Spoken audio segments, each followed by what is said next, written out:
అయినా కూడా మా క్యాస్ట్ అంది అంటే మా కుల వాళ్ళంతా మమ్మల్ని పిలవరండి. మళ్ళీ రేపొద్దుట ఏ ఫంక్షన్‌లకి, ఏ కార్యక్రమాలకి మమ్మల్ని వెలివేసినట్టే లెక్క ఆ అమ్మాయి ఇంకో పెళ్లి చేసుకుంటే. ఇంకో క్యాస్ట్ అతన్ని. 99% ఈ ఇదితోటే. ఎందుకంటే ఆళ్ళకున్న బ్యాక్‌గ్రౌండ్‌కి వాళ్ళు ఒక సంబంధం ఒక మంచి అబ్బాయి వచ్చి, చదువుకున్న అబ్బాయి వచ్చి పెళ్లి చేసుకుంటానంటేనే గొప్ప. ఇక్కడ ఫైనాన్షియలే ఇంకొకటా కాదు. ఆవిడ వద్దు అనడానికి పరువు చాలా ఇంపార్టెంట్ అయిపోయింది. ఆ పరువు ఎంత దాకా వెళ్ళిందంటే, నిన్ను పిల్లని చంపేసి నేను కూడా చచ్చిపోతాను తప్ప వాడితో నేను పెళ్లి చెయ్యను. అనే అంత దాకా వెళ్ళిపోయింది. ఆ పిల్లకి వాళ్ళ అమ్మని కాదు అనటం ఒక నిమిషం పని. అయినా ఉంది అంటే ఉన్నదే ఒక అమ్మ. అలాగే ఆవిడకి ఉన్నదే ఒక కూతురు. ఈళ్ళిద్దరూ పెరిగిన సొసైటీలో ఉన్న చుట్టాలు ఉంటారు గదా! పుల్లమ్మ, ఎల్లమ్మ, ఎల్లయ్య వీళ్ళంతా. వీళ్ళంతా అనే మాట ఏంటంటే ఇంక మిమ్మల్ని వెలివేస్తారంటే ఈవిడకున్న పీత బ్రెయిన్‌కి అదే పెద్ద గొప్ప విషయం అయింది. అమ్మ నీ కూతురు తర్వాతే ఎవరైనా.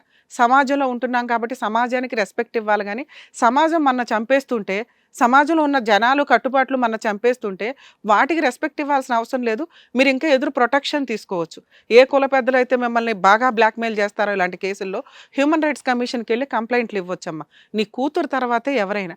ఈరోజు నీ కూతురు నీకు సపోర్ట్ చేసి వచ్చి కూర్చొని, ఒక తల్లి అనే పాత్రకి అంత ఇంపార్టెన్స్ ఇస్తే, నువ్వు కూతురికి ఇంపార్టెన్స్ ఇవ్వకపోతే ఎట్లాగా? ఎందుకు నీతో ఎంతసేపు మాట్లాడుతానంటే నువ్వు పెద్ద విలన్వి ఇక్కడ. ఆ విలనిజం ఒక పెద్ద కేసు నుంచి సార్ మనం ఈరోజు ఒక పిల్లోడిని కాపాడాం. ఎందుకంటే లాకి సంబంధించి మనం అందరం అంటాం.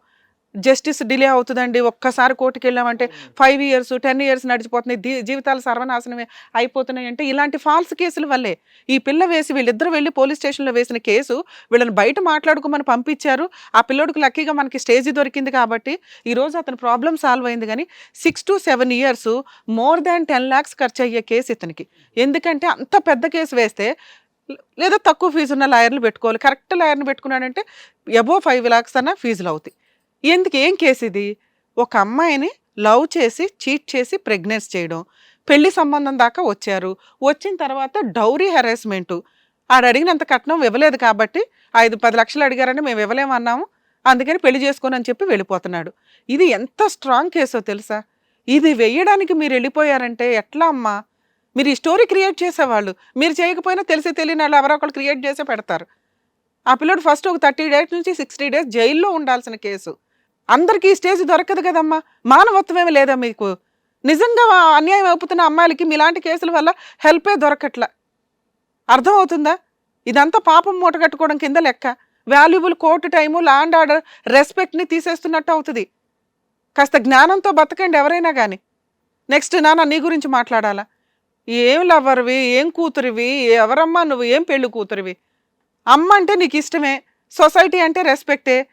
ఒప్పించుకోవాలా, వెయిట్ చేయాలా? ప్రెగ్నెన్సీ తెచ్చేసుకున్నావు. ఆ ప్రెగ్నెన్సీ కోసం ఒక అబ్బాయిని బలిపశువుం చేస్తారా? మీకు సంబంధం వచ్చినప్పుడన్నా నువ్వు మానవత్వంతో చెప్పుకోవాలి. కానీ నువ్వు ఆల్రెడీ చెప్తున్నా మీ అమ్మ చంపేస్తానంది. అమ్మ నిన్ను కాదని నేను వెళ్ళను, నేను ఆ అబ్బాయిని పెళ్లి చేసుకోను, తప్పు జరిగిపోయింది, ఇలా అని మీరు ఉండాలంతే. ఎవరిని మోసం చేద్దాం అనుకుంటున్నావు? ఈ స్టేజ్ దొరకపోతే వీళ్ళ కుటుంబం మొత్తం సర్వనాశనం అయ్యేవాళ్ళు తెలుసా? వాళ్ళని కూడా నమ్మిచ్చేశారు మీరు, పోలీసులు నమ్మిచ్చేశారు. మమ్మల్ని నమ్మించడానికి 2 hours ట్రై చేశారు. అన్ని చోట్ల ఇంత స్పాంటేనియస్గా జడ్జిమెంట్లు జరగవమ్మా. పైగా కూతురు మీద ఒట్టేయడం ఎందుకని చెప్పి కూతురు కోసం పోరా. అంత గొప్ప తల్లివా నువ్వు? అంత గొప్ప స్త్రీవి అవ్వాలి ఫస్ట్ నువ్వు. ఆ తర్వాత తల్లా భార్య అని మాట్లాడుకుందాం. మీ అమ్మకి రెస్పెక్ట్ ఇచ్చావు, తప్పు చేసే అమ్మకి. లా అండ్ ఆర్డర్ అంటే రెస్పెక్ట్ లేదు, భయం లేదు, ఏమీ లేదు మీకు. ఆ అబ్బాయికి సారీ చెప్పు ఫస్ట్ నువ్వు. షన్నుకు సారీ చెప్పు. అబ్బాయిని దగ్గర 3 months నుంచి మీరు అంత టార్చర్ పెట్టారంటే వాళ్ళ ఫ్యామిలీని ఇంత అంత కాదు. కేసు ఏమైనా ఎఫ్ఐఆర్ అయిందా? ఎఫ్ఐఆర్ ఏమైనా అయిందా నాన్న? షన్ను కంప్లైంట్ స్టేజ్లో ఉంది. మీరు ఇప్పుడు బాండ్ పేపర్ మీద రాయాలమ్మా, ఇప్పటిదాకా మేము ఆడిన ఎదవ డ్రామాకి షన్నుకి ఎటువంటి సంబంధం లేదు, ఈ ప్రెగ్నెన్సీకి అతనికి సంబంధం లేదు, వాళ్ళ ఇంట్లో వాళ్ళకి అందరికీ కూడా సారీ చెప్తూ మీరు ఒక లెటర్ రాయాలి. ఇప్పుడు ఓపెన్గా ఆయనకి చెప్పండి, క్షమించమని అడగండి ఇద్దరు. సారీ షన్ను. సారీ నాని అప్పుడే అల్లుడు కూడా అయిపోయినట్టు. నాన్న నీకు ఎక్కడో అదృష్టం బాగుండి, ఎందుకంటే కోర్టు కూడా ఇంతే చేయాలనుకుంటుంది కానీ అంత టైం ఉండదు. ఆ ప్రతి దానికి పిటిషన్స్ వేయాలి, అవతల వాళ్ళ అబ్జెక్షన్స్ నడుస్తూనే ఉంటే ఇయర్స్ నడుస్తాయి. కాబట్టి మీకు ఇక్కడ మీరు ఆల్రెడీ బాండ్ రాయిస్తాం, ఇంకా వాళ్ళకి మీకు ఎటువంటి సంబంధం లేదు. మీ ఇంట్లో వాళ్ళకి కూడా చెప్పండి, వాళ్ళతో ఆల్రెడీ మేము మాట్లాడిస్తాం కూడా. Okay madam. సరేనా? నీ ప్రాబ్లం ఇక్కడతో క్లియర్ అయినట్టే. కాస్త సంబంధం మంచిది అనుకుని ఎగబడిపోద్దు. వాళ్ళ గురించి బ్యాక్గ్రౌండ్లో ఎంక్వైరీలు చేసుకోండి. తీసుకొచ్చినోడు మంచి అయినా మంచి కుటుంబం అన్నారు, మీరు నమ్మారు. అక్కడికి వెళ్ళినప్పుడు పెళ్లి కూతురు ఏంటి, ఆ పద్ధతి ఏంటి, ఆ భాగోతం ఏంటి తెలుసుకోవాలిగా బేసిక్గా. బయట అమ్మాయిలు చాలా డేంజర్గా ఉన్నారు నాన్న కదా. ఎవరి జాగ్రత్తలో వాళ్ళు ఉండాలి. ఒకప్పుడు ఆడపిల్లల్ని కాపాడాల్సి వచ్చేది, ఇప్పుడు మగపిల్లల్ని కాపాడుకుంటున్నాం తల్లి మీలాంటి వాళ్ళ వల్ల. నాన్న ఇక్కడైతే నీ ప్రాబ్లం క్లియర్ అయింది, మమ్మల్ని నమ్ముకొని వచ్చినందుకు మీరు బయలుదేరేయచ్చు. Thank you madam, thank you sir, thank you. ఏం రాహుల్, మరి నిజంగా లవ్ చేసావా లేకపోతే లవ్లో ఉన్న ఆ ప్రెగ్నెన్సీలో ఉన్న ఆ పిల్లలు పుట్టబోయే పిల్లల్ని కాపాడుకోవడానికి వచ్చావో, నిజంగా నువ్వు మంచోడివే, నీ మంచితనం ఎక్కడికి పోదు. వాళ్ళ అమ్మ అడుగుతున్నది ఏంటంటే ఇక్కడ క్యాస్ట్ గురించి కాదు, వాళ్ళ అమ్మతో మాట్లాడతాము. ఫైనాన్షియల్గా కొంచెం బాగుంటే సొసైటీకి కూడా చెప్పుకోగలం. ఈ రోజుల్లో అందరూ లవ్ మ్యారేజ్లు చేసుకుంటున్నారు. ఆవిడని ఒప్పించాలి అంటే బ్యాక్గ్రౌండ్లో ఫైనాన్షియల్గా కూడా బాగుండాలి. ఇప్పుడే వీళ్ళ దగ్గర ఏమీ లేకపోతే ఎట్లా రేపొద్దుట బతుకుతారు, మళ్ళీ ఇద్దరికి నేనే పోషించాలి అన్న భయం ఆవిడకు ఉండొచ్చు. ఆవిడ విలనే కాదనట్లా, అసలు ఆవిడ సరౌండింగ్లో మీరు ఉండొద్దు కూడా. కానీ మీ ఇద్దరిని యాక్సెప్ట్ చేయాలిగా. ఆవిడకున్నదే మీరిద్దరు. రేపొద్దుట నువ్వు ఉన్న ఒక కూతురు పెళ్ళయిందంటే నువ్వే కొడుకులాగా అన్నీ చేయాలి కార్యక్రమాలు. అవునా? ఆవిడకి క్షమించే ఉద్దేశం నీకుందా లేదా? ఆ అమ్మాయిని నమ్ముతున్నావా? వాళ్ళ అమ్మకి అంత ఇంపార్టెన్స్ ఇస్తుంది. వాళ్ళ అమ్మని నమ్మాలని ఇంకా లేదు, ఎందుకంటే ఇప్పుడు మా ఇద్దరం మేము బయటికి వెళ్ళినాక కూడా మళ్ళీ ఏమైనా చేయొచ్చు. అదే ఇది మేము మాట్లాడతాం. ఒకవేళ ఆవిడ మారింది అని నీకు అనిపిస్తే ఆవిడని క్షమించడానికి రెడీగా ఉన్నావా? నేను మారిందని అనిపిస్తే క్షమిస్తాను మ్యామ్, అలాగేం లేదు. నాన్న ఎప్పుడైనా కానీ క్షమాగుణం చాలా మంచిది. కానీ నువ్వు చేయాల్సిన పని ఆవిడ మారాలి అంటే నువ్వు ఫైనాన్షియల్గా ఏదైనా జాబ్ తెచ్చుకొని ఉండాలి. అలా తెచ్చుకోవడానికి ప్రయత్నించండి. ఇప్పుడు ఒకవేళ అమ్మాయితో పెళ్లి చేస్తే నువ్వు ఓకేనా? పర్లేదు మ్యామ్, చేస్తా. ఆవిడ ఎంత విలనైనా వాళ్ళ అమ్మ పర్మిషన్ ఒకసారి అడుగుదాం. ఆవిడ ఏమంటుంది? ఆవిడ మారకపోతే మీ ఇద్దరికి మేము ఒకవేళ ఏదైనా మాట ఇచ్చి పంపించినా కూడా బయటికి వెళ్ళి మళ్ళీ ఏదో డ్రామా ఆడుతుందేమో. అసలు ముందు మీ అత్తగారు చాలా ఇంపార్టెంట్ క్యారెక్టర్, కీ రోల్ ఇక్కడ. ఇంటికి వెళ్ళిపోయి నేను సూసైడ్ చేసుకుంటానన్నా కూడా మనం ఏమి చేయలేం. ఏమ్మా బ్లాక్మెయిల్ చేస్తావా కూతుర్ని? చేయను మేడం. నేను వీళ్ళ గురించి అట్లా ఆలోచించలేదు మేడం. ఆలోచించింది ఏంటంటే క్యాస్ట్ కాదు, తర్వాత తనకు ఫైనాన్స్ ప్రాబ్లమ్స్ ఉన్నాయి, తర్వాత జాబ్ ఏం లేదు కదా. జాబ్ తెచ్చుకున్నాక పెళ్లి చేస్తాను అనాలి. అది కదమ్మా, గర్భవతి అయిన తర్వాత ఇంత డ్రామా ఆడతావా? ఏం చూసుకొని ఆడుతున్నావు? ప్రెగ్నెంట్ తండ్రి ఆ బిడ్డ తండ్రి అతను కాదమ్మా. ఇప్పుడు వాళ్ళిద్దరికి మేము పెళ్లి చేస్తాం, నీ ఉద్దేశం ఏంటి? కాస్ట్ కి ఇష్టం ఇంకా సమర్థించుకో. ఆ అమ్మాయికి ఇష్టమైనప్పుడు చేసేదే ఉంది. రేపు పొద్దునే బయటికి వెళ్ళినాక మళ్ళీ చంపేస్తానంటే నేను ఎందుకంటాను మేడం? వాళ్ళు ఉన్నదే వాళ్ళు కదా, ఇంకా వాళ్ళని చంపేసి నేను ఎక్కడ ఉంటాను చెప్పండి? ఆ ఏడు ముందే ఏడవాలి కదా. ఇంటి దగ్గర ఏం ఏడిచారు? మేము వచ్చి మాట్లాడితేనే మీకు ప్రాబ్లమ్స్ క్లారిటీ వస్తాయా?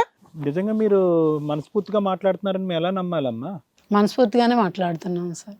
ఏమో మరి Rahul has to take a call. నాన్న ఆవిడ ఇప్పుడప్పుడే మారే వ్యవహారం అయితే కాదు, కానీ పరిస్థితుల వల్ల మారటానికి అవకాశం ఉంది. ఆవిడకి బుద్ధి చెప్పాలి అంటే ఒకే ఒక్క సీన్ ఉంది మేడం. ఇది కొంచెం మన ఓన్ డెసిషన్ తీసుకోవడం బెటర్. ఎందుకంటే ఆవిడ భయం మనకు తెలుస్తుంది, కొంచెం భయపడుతుంది, ఒప్పుకుంటుంది అని. కానీ ఇంటికి వెళ్ళినాక చుట్టుపక్కల ఏంటో మనకి ఇంకా అర్థం కాల. వాళ్ళ ఎఫెక్ట్ ఏమన్నా పడుతుందేమో. వీళ్ళిద్దరికి ఇక్కడ మ్యారేజ్ చేయడం బెటర్ అని నా ఉద్దేశం. వాళ్ళిద్దరు యాక్సెప్ట్ చేస్తే. మీ ఇద్దరు సమక్షంలో చేస్తే ఇంకా హ్యాపీ. ఏమ్మా చేసుకుంటావా? నీకు అదే కదా భయం. నీకు భయమే కదా మీ అమ్మ అంటే. మీ అమ్మకి కౌన్సిలింగ్ ఇచ్చావు, ఆవిడ ఇక్కడ ఒప్పుకుంటుంది. ఇంటి దగ్గర కూడా మళ్ళీ మీ ఇద్దరికి చెయ్యను అంటే కనుక మీరు పోలీస్ స్టేషన్కి వెళ్ళి ప్రొటెక్షన్ తీసుకోండి. ఇక్కడ ఆల్రెడీ మీకు మ్యారేజ్ చేయడానికి చూస్తాం. ఏమా నువ్వు, నీకు ఓకేనా? మీ ఇంట్లో వాళ్ళంతా ఒప్పుకుంటారా? వాళ్ళకి అందరికీ తెలుసు అని చెప్పారు మీరు ఆల్రెడీ. ఒక మాట ఫోన్ చేసి చెప్పేసానన్నా, అర్థమైందా? మీరు వెళ్ళి రిజిస్టర్ మ్యారేజ్ చేసుకోండి.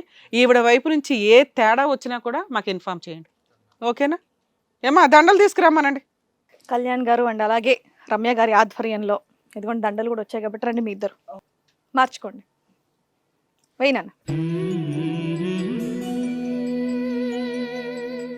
వాళ్ళ అమ్మకి దండం పెట్టుకోండి, కాళ్ళకి దండం పెట్టండి.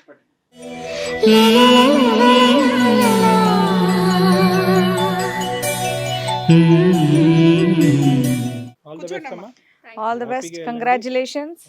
అమ్మా మీకు ఇక్కడ దండలు ఎందుకు మార్పించామో తెలుసా? కూర్చోండి నాన్న, ఇటు కూర్చోమ్మా. నువ్వు లీగల్గా పెళ్లి చేయడం అనేది బాధ్యత అమ్మా అనేది. ఇంటికి తీసుకెళ్ళి గుళ్ళో చేయిస్తావో, రిజిస్ట్రేషన్ మ్యారేజ్ చేయిస్తావో చేయించి నలుగురికి చెప్పండి. ఎందుకంటే దండలు మార్చుకున్నారు అన్ని కార్యక్రమాలకి. వాళ్ళు ఇప్పుడు లీగల్గా లైసెన్స్ ఉంది. ఆ అమ్మాయి ప్రెగ్నెంట్. అర్థమవుతుందా? గ్రామ పెద్దలో చుట్టాలో ఏదో చెప్పారని కాదు, నువ్వు మారాలి. నీ పిల్ల తర్వాత ఎవరైనా అని గుర్తుపెట్టుకో దయచేసి. తర్వాత ఇంకా వాళ్ళని మోసం చేయడం కానీ బ్లాక్మెయిల్ చేయడం కానీ చేయి మాకు. నాన్న నిన్ను నమ్మే అమ్మాయి వస్తుంది, ఏదో వాళ్ళ అమ్మని నమ్మేదో తెంగరేషాలు వేసింది మధ్యలో. ఇక నుంచి బాగా చూసుకో. నువ్వు ఇక్కడ మాకు మాట ఇవ్వాల్సింది ఏంటంటే జాబ్ చేస్తాను ఇక నుంచి, నా భార్యని మా అత్తగారిని కూడా చూసుకుంటానండి అని ఒక మాట ఇస్తే ఆవిడకి నమ్మకం ఉంటుంది. నాన్న ఖచ్చితంగా ఇస్తాను మ్యామ్. ఎన్ని రోజుల్లో జాయిన్ అవుతావు జాబ్? నువ్వు 1 monthలో సెర్చ్ చేసేసుకొని ఏదైనా జాబ్ వచ్చినాక వాళ్ళు లీగల్గా పెళ్లి చేస్తారు మీకు. ఓకేనా? ఆల్ ది బెస్ట్ నాన్న. Okay, thank you. Good luck నాన్న, హ్యాపీగా ఉండండి. ఓకే అమ్మా, జాగ్రత్త. సంతోషంగా వెళ్ళండి. Thank you ma'am. కళ్యాణ్ గారు, రమ్య గారు, సో ఇక్కడ న్యాయం జరుగుతుందని నమ్మి వచ్చిన వాళ్ళకి చక్కగా న్యాయం చేసి చక్కగా వాళ్ళిద్దరిని కలిపి మరీ పంపించారు. నిజంగా thank you so much. Thank you. మరో కథతో మళ్ళీ కలుద్దాం. హిట్ టీవీ యాప్, ఇందులో short news, live news, entertainment shows, movies, digital magazines తో పాటు మీ జిల్లా వార్తలను కూడా ఫ్రీగా చూడొచ్చు. ఇంకెందుకు ఆలస్యం, వెంటనే హిట్ టీవీ యాప్ ని డౌన్లోడ్ చేసుకుని ఫ్రీగా ఎంటర్టైన్మెంట్ పొందండి. Hit TV app. Hit TV app. Please download hit TV app. Hit TV app ని ఫ్రీగా డౌన్లోడ్ చేసుకొని ఎంజాయ్ చేయండి. మీకు నచ్చిన ఎంటర్టైన్మెంట్ కోసం హిట్ టీవీ యాప్ ని ఫ్రీగా డౌన్లోడ్ చేసుకుని ఎంజాయ్ చేయండి. హిట్ టీవీ యాప్ ని డౌన్లోడ్ చేసుకుని ఆస్వాదించండి, ఆశీర్వదించండి. ఇంతమంది సెలబ్రిటీలు హిట్ టీవీ యాప్ ని డౌన్లోడ్ చేసుకోండి అని చెప్తున్నారంటే ఎంత మంచి యాప్ ఆలోచించండి. అమెరికా అమెరికా అమెరికా అమెరికాలో చదవాలనుకునే వాళ్ళకి విశ్వసనీయమైన పేరు మన శౌర్య కన్సల్టెన్సీ. UK లో 1 year masters, UK లో 1 year masters, 2 years work permit up to 5 years visa. Contact Saurya Consultancy. Contact 89851 89851.